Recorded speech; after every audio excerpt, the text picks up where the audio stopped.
ဇလန်ကတော့အရှိတောင်အာရှကမဟာဒေါလို့ခေါ်တဲ့မြို့လေးတစ်မြို့မှာစတင်နေပါတယ်။ဒီမြို့ရဲ့အမှောင်လောကတဲ့ကိုတောင်ကိုရီးယားအမျိုးသားဇိုတယောက်ရောက်ရှိလာခဲ့တယ်။သူဟာတာမန်ဖောက်သေးတယောက်လိုဟန်ဆောင်ပြီးမြောက်ကိုရီးယားအမျိုးသမီးကင်ဆူယင်စီကိုချင်းကပ်ခဲ့ပါတယ်။ဒါပေမဲ့လူတိုင်းမျှော်လင့်ထားတဲ့အခမ်းအနားမျိုးဖြစ်မလာခဲ့ဘူးဗျ။ဘာလို့လဲဆိုတော့ဇိုဟာတောင်ကိုရီးယားရဲ့တလူတယောက်ဖြစ်ပြီးဆူယင်ကတော့သူ့ရဲ့တည်င်းပဲဖြစ်နေလို့ပါပဲ။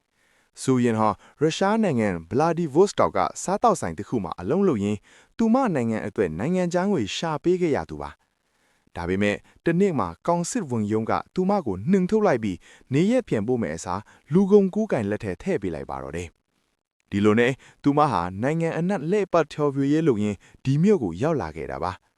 ဆိုရင်ဟာဒီဘဝကိုစိတ်ကုံလုံးလို့အိမ်ပြန်ကျင်နေပြီလို့အော်ဟစ်နေတော့မှာပဲဆိုင်ရှင်ဘွန်ချဲကသူမကိုစေးပြင်းပြင်းထိုးပြီးညင်ခိုင်းမှုစ조사ခဲ့ပါတယ်။ဒါကိုမြင်လိုက်ရတဲ့ဇူဟာသူ့ရဲ့တာဝန်ထက်လူသားချင်းစာနာစိတ်နဲ့သူမကိုကေထုတ်ပြီး safe house ကိုခေါ်သွားခဲ့ပါတယ်။ ဒါပေမဲ့ကံကြမ္မာကရက်ဆက်လွန်ပါတယ်။ဆိုရင်ဟာကုသရဲနဲ့ပဲအသက်ပြောက်သွားခဲ့ရတယ်။ဇိုဟာသူမကိုအိမ်ပြန်ပို့ဖေးမယ်ဆိုတဲ့ကတိမတီနိုင်လို့ဝမ်းနည်းနေချိန်မှာ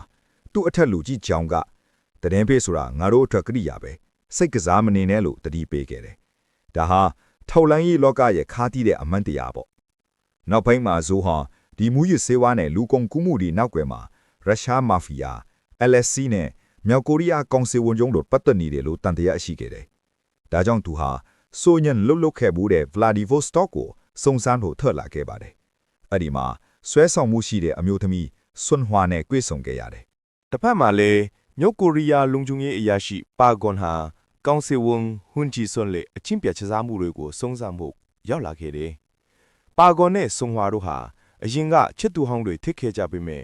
ပါဂွန်ကိုယ်တိုင်ကဆွန်ဟွာရဲ့အဖေကိုဖမ်းဆီးခဲ့တဲ့ကြောင့်သူတို့နှစ်ဦးကြားမှာနာကြီးခဲ့တွေရှိနေခဲ့ပါတယ်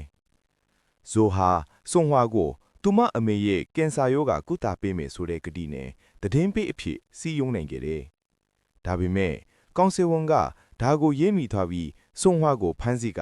မာဖီယာအလက်စီလက်ထဲရောင်းစားဖို့ကြိုးစားပါတော့တယ်။ဇိုဟာသူမကိုကဲတင်ဖို့မာဖီယာဂေဟာကိုတယောက်တည်းဝင်စီးခဲ့ရတယ်။အဲ့ဒီအချိန်မှာပဲပါကွန်လည်းရောက်လာခဲ့ပြီးရန်သူဟောင်းတွေချစ်တဲ့တောင်ညက်မြောက်တလို့ရှို့နှုတ်လူဟာဆွန်ဟွာကိုကဲတင်ဖို့အတွက်မျိုးချစ်စိတ်တွေကိုခတပေးဖေကလက်တွဲတိုက်ကွဲဝင်ခဲ့ကြပါတယ်။သူတို့နှစ်ယောက်ပေါင်းပြီးမာဖီယာဂိုင်းကိုအမြင့်ပြတ်ချေမုန်းနိုင်ခဲ့ပြီမဲ့အတန်မှာကောင်စင်ဝန်နဲ့သူ့တက်ခွဲတွေကစောင့်နေခဲ့ပါတယ်။အခြေအနေကအញ្ញမ်းဆိုးရွားနေချိန်ပါကွန်ဟာဆွန်ဟွာနဲ့ဇိုတို့လွတ်မြောက်ဖို့အတွက်သူ့အသက်ကိုစတေးပြီးလမ်းဖွင့်ပေးခဲ့ပါတယ်။ပါကွန်ဟာတန်ရာကင်းပြင်းထန်ထန်နဲ့ဆွန်ဟွာရဲ့ညင်ငွေထဲမှာပဲနောက်ဆုံးထွက်သက်ကိုဆွန့်လွတ်သွားခဲ့ရပါတယ်။အဖြစ်အပျက်တွေပြီးဆုံးသွားတဲ့အခါဆွန်ဟွာဟာဂျပန်နိုင်ငံမှာဘဝတစ်ကိုစတင်ခဲ့ပါတယ်။ဇိုရဲ့အထက်လူကြီးက